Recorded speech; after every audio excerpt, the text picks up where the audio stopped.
Hey there guys, how's it going? My name is Sumit Chatterjee from the Flow Zone Academy, and I'm a flow state coach, which means that I help you feel better and perform better. Today I want to give you tips on exams or examinations. It sounds kind of weird to say that, examination, doesn't it? Because the universe is constantly testing us all the time.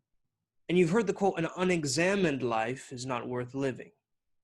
There's this general fear of exams or tests or quizzes or pop quizzes because our language creates a fear associated with it. You take the word exam. Nobody wants to think about their X in the AM, all right?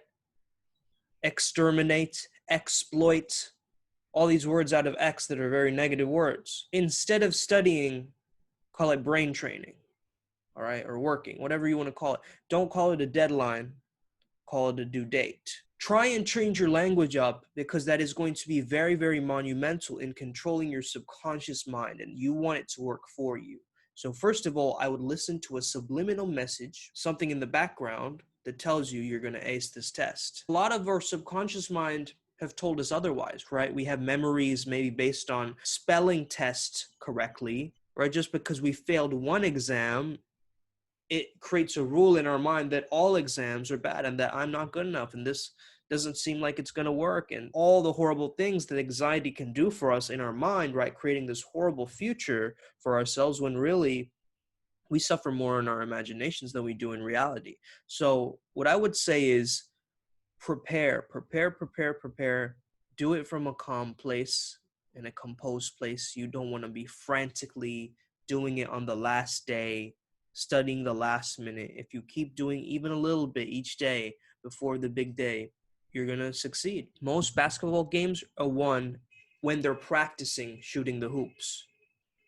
That's what prepares them to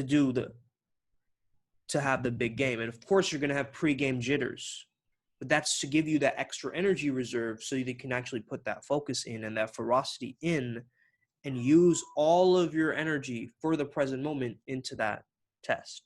First of all, I would say give yourself healthy breaks. All right. A lot of us, we have breaks, but they're not healthy breaks. It's like a smoke break or some kind of we take a power nap, all these kinds of breaks.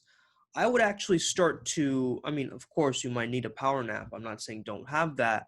At the same time, I would rather recommend that you look up something called the Pomodoro method. What the Pomodoro method is, very simply, is that you work for 25 minutes, you give yourself a 5-minute break, you work for 25 minutes again, give yourself a 5-minute break, you work for 25 minutes again, you give yourself a 5-minute break, you work for 25 minutes again, and then you have a 30-minute break, right? It's kind of like you're working in a cycle, and it's giving you these little jolts of where your subconscious mind is working for you. Working, using your conscious brain, and then subconscious hit. Conscious brain, subconscious hit. So what you're doing is you're actually creating a pathway for you to actually work a lot more productively. So look up the Pomodoro method. There's also an app that you can have on your phone, I'm sure. In those breaks, you want to be doing a couple of things. Stretching for sure in some way. Stretch breaks are great. Splashing cold water on the face and controlling the vagus nerve. If you want to sing or hum during that time too, it's a great thing to do. All right? Or listening to music. Breath work. Any kind of breath work, right? It doesn't have to be fire breath like I just showed, but any kind of breath work, okay? Holding your breath. 1, 2, 3, 4, 5. Letting it go. 1, 2, 3, 4, 5. Holding it for 5. Going again, all right? Box breathing. Push-ups or any kind of exercise if you have weights around your house, right? Doing those kinds of things because that will give you even more added energy.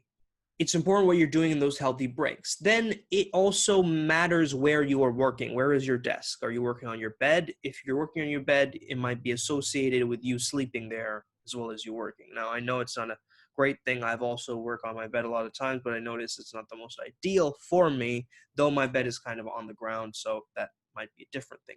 But all of us have bizarre work habits, all right? You have to find what works for you. If you find that sitting on the floor works for you better than sitting on a desk, then by all means do that, okay? Don't let anybody tell you how you have to do this, how you have to work. Just do it in the way that you feel like will be the most beneficial to you.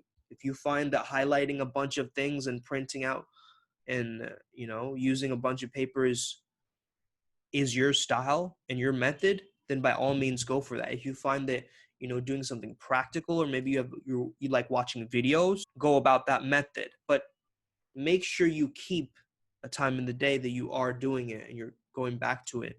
And maybe you feel a little bit stressed out because that's all you're doing. Maybe all you're doing is this work. And so even in those little breaks, if you can find little moments where you're actually finding like little moments of joy or creativity that you're adding to it, it's going to be a lot more exciting. So even make the working and the revision process fun for you.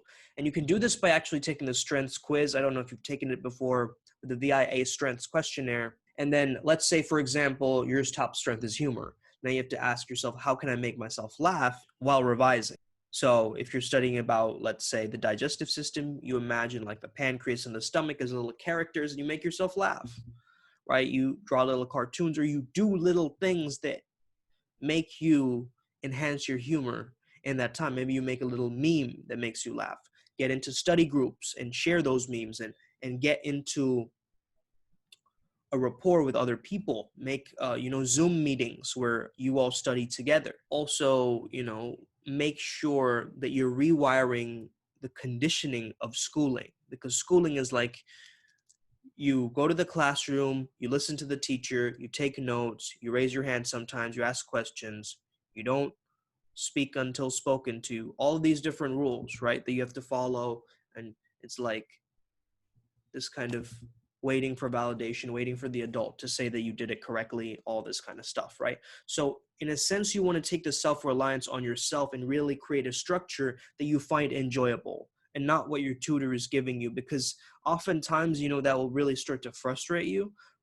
If somebody else is giving you the metrics and what has worked, if you find a really, really simple teacher that can explain it to you, that's great, that's fantastic, but not a lot of times we have that. I got very lucky at the time when I was learning math, when I was growing up. I had a really amazing tutor and a teacher who came to my house, and she really, believed in me, and she pushed me, and I got things working. That can be lucky at times when we get that, but at times we also don't get that. So it's important for you to really be able to fine-tune your strengths and make it work for you, okay? What are some lists of brain foods? Okay, fatty fish, or if you're vegan or something, you don't take fish, like omega-3 capsules, okay? Coffee is great. I have coffee right here. It highlights. You'll be glad to hear this is actually good for you. A lot of people say you that this is bad stuff. It can be very hyper addictive, and dehydrating, but it does work on enhancing your neurochemicals, all right? Blueberries, turmeric for inflammation, right? Broccoli is great. Pumpkin seeds are great. Dark chocolate is great for magnesium. Water for hydration. We forget to drink water at times, but water is the greatest way for our brains to function. At least a gallon a day, all right? A few cups here and there, you're probably not drinking enough, all right? So that's another thing. Include water in your breaks. Power pose, okay? Power pose before your exams. One thing that is very simple is simply to make sure that your head is resting on your shoulders. It's not hunched forward, right? You want to make sure you sit up straight and your energy reaches the top of your head where your brain is. If we're disconnecting the neck from the rest of the body, or tilting forward, back, or to one side, it doesn't allow that energy to fully flow. Sitting up straight as you're doing your revision process, as well as when you step into the exam room. Knowing the layout of the paper, teaching others about your subject that you're learning. So teaching others, make it a class, right? Just make it a class and start teaching people about this thing. Like, I honestly feel like if I'm going to study for something, I'm going to share it with others, because I know I'm going to learn twice. If you're teaching the subject, it's a process of, we teach best what we most need to learn. And then you can go back and be like, oh man, I learned this. Yeah, hold on, wait, let me check my flashcards or whatever. And that really helps you. All right, it really helps you. When you see yourself as the teacher and not the student, it flips the frame and it makes you really, really omnipotent at this. All right, so Practice past exam questions. Everybody tells you this kind of stuff, right? I don't want to repeat anything that you already know, you know. Relax or meditate, sleep well the night before, you know, melatonin, delta waves, chamomile tea, all sorts of things. Set an alarm. Set an alarm that is exciting to you. So like a song that pumps you up, something along those lines. The day itself, have a really healthy, energetic breakfast with lots of healthy fats that gives you that energy. Also, you want to maintain a kind of understanding of answering the questions that you find that you know like it's the back of your hand, right? There are going to be certain questions in the exam that you know 100%, 90%, and 80%. Do those first. Complete those and get those out of the way first. Of course, you can add much more detail later to those, but do those first really briefly. If you have to ponder certain questions, make yourself a legend, right? If you have to ponder certain ones, put a question mark next to it to return back to those, all right? You have a little pencil at certain points, so you can, you know, take little notes on the side, erase them, right? Do some, you know, equations, erase them. If your mind works very analytically and logically, then you can go for the math section first. And if you're much more verbally witty, go for the English section first. If it's on a specific subject, I understand that.